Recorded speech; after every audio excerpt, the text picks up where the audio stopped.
on the Nile. With such a great cast and the success of the first Agatha Christie book turned out directed,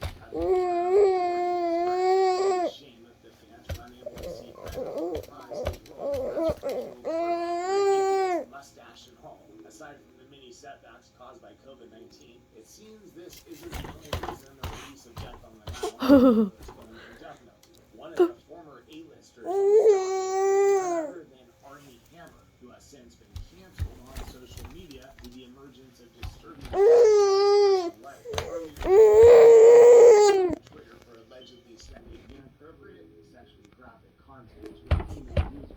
Shortly following this, many women started to come forward about other incidences of sexual misconduct from the actor.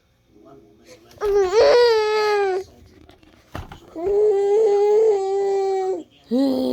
several projects he had lined up with such serious sexual.